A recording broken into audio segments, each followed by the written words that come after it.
హాస్పిటల్ని తనిఖీ చేద్దాము, అలాగే ఇక్కడికి వచ్చే పేషెంట్స్ అభిప్రాయాలని తీసుకొని హాస్పిటల్స్లో ఉన్న సౌకర్యాలు ఏంటి, మెరుగ్గా ఏమన్నా చేయాల్సినవి ఉన్నాయా, ఇక్కడ మరి పేషెంట్స్కి ఏ విధంగా ట్రీట్మెంట్ జరుగుతూ ఉంది, వసతులు ఎలా ఉన్నాయి, ఇవన్నీ కూడా మరి సోదరుడు వాసు గారు చైర్మన్గా ఉన్నారు, అలాగే డాక్టర్ గారు అందరూ ఉన్నారు.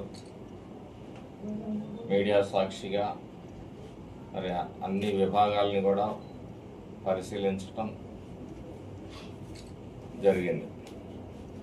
అనేక మంది పేషెంట్స్ని కూడా వారి అభిప్రాయాలను అడగటం కూడా జరిగింది. వారందరూ కూడా హాస్పిటల్ సేవలో సంతృప్తి వ్యక్తం చేయడం చాలా సంతోషం అనిపించింది. కూటమి ప్రభుత్వం అదే కోరుకుంటుంది. ప్రతి పేదవాడి ఆరోగ్యం కూడా మనం బాధ్యతగా తీసుకొని ప్రజా ఆరోగ్యం పట్ల శ్రద్ధ వహించండి అని చెప్పేసి మా ముఖ్యమంత్రి గారు అనేక సందర్భాల్లో మాకు ఇన్స్ట్రక్షన్స్ కూడా ఇస్తూ ఉంటారు.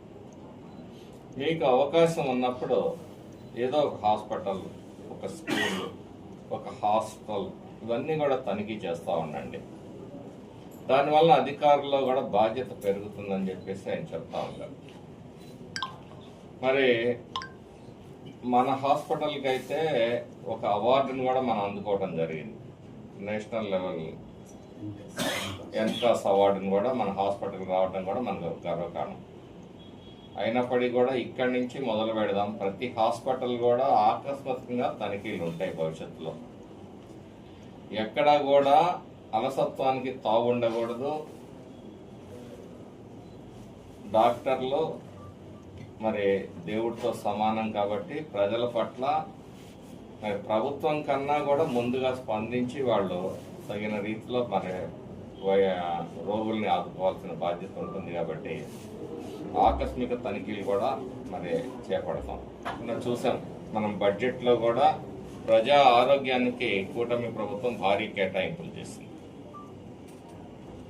ఇక్కడ త్వరలో బ్లడ్ బ్యాంకు నిర్మాణం కూడా జరుగుతూ ఉంది.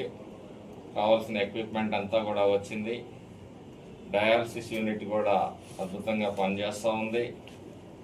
పేషెంట్స్కి మరి పెద్దగా నాకు తెలిసినంత వరకు కూడా ఈ మధ్య చైర్మన్గా వాసు గారు బాధ్యతలు చేపట్టిన తర్వాత మరి టాయిలెట్స్ కూడా అన్నీ కూడా క్లీన్గా నీట్గా అన్నీ తయారు చేయించడం, ఎక్కడైనా ఎలక్ట్రికల్ ప్రాబ్లమ్స్ జరగకుండా కూడా అన్నీ చేయటం, వెయిటింగ్ హాల్ కట్టడం, అట్లాగే వెహికల్ స్టాండ్ కట్టడం ఇవన్నీ కూడా జరుగుతూ ఉన్నాయి. భవిష్యత్తులో దాతలు ఎవరైనా ఉంటే వారి సహకారం కూడా తీసుకొని ఈ హాస్పిటల్ అభివృద్ధికి వారి సహకారాన్ని కూడా తీసుకుంటాము. ప్రజా ఆరోగ్యం పట్ల ఎక్కడా కూడా వెనక్కి తగ్గేదే లేదు. వారికి ఎటువంటి ఇబ్బంది రాకుండా చూసుకునే బాధ్యత శాసనసభ్యుడిగా నేను కూడా చెప్పడం జరిగింది. అవసరమైతే నా సొంత నిధులు కూడా మరి కేటాయించడానికి సిద్ధంగా ఉన్నా అని చెప్పి సందర్భంగా తెలియజేస్తా ఉన్నాను.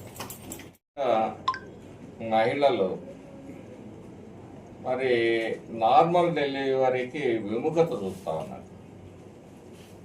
ఎందుకంటే సర్జరీ జరగటం మూలంగా వారి ఆరోగ్యానికి కూడా అంత క్షేమం కాదు. అయినప్పటికీ కూడా మరి వారు ఎందుకో అటువైపే మొగ్గుతున్నారు. మహిళలకు విజ్ఞప్తి చేసేదని వీలైనంత వరకు నార్మల్ డెలివరీ అవ్వటం అనేది మీ ఆరోగ్యానికి క్షేమం మంచిది. కాబట్టి ప్రయత్నం చేసిన తర్వాత కాని పరిస్థితుల్లో సిజేరియన్ పోవటం అనేది ఒక మంచి పద్ధతి. మరి మహిళా తల్లులు కూడా ఆలోచించాలి. మీ ఆరోగ్యం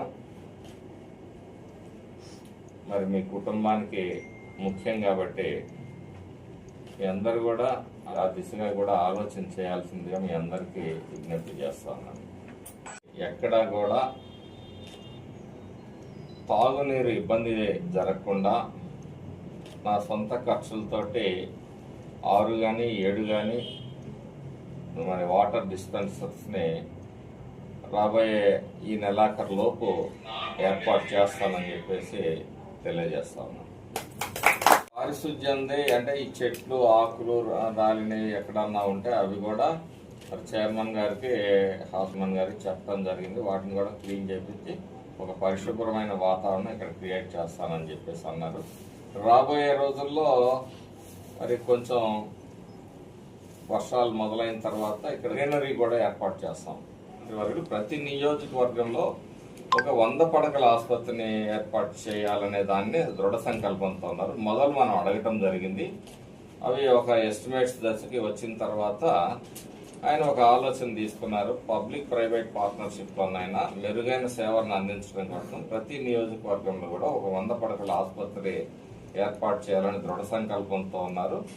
అందుకోసం మనకి కొంచెం హాస్పిటల్ కూడా లేట్ అవుతా ఉంది. రాబోయే రోజుల్లో ఇది ఖచ్చితంగా జరుగుతుందని చెప్పేసి ఈ సందర్భంగా ప్రజలకు తెలియజేస్తా ఉన్నాను.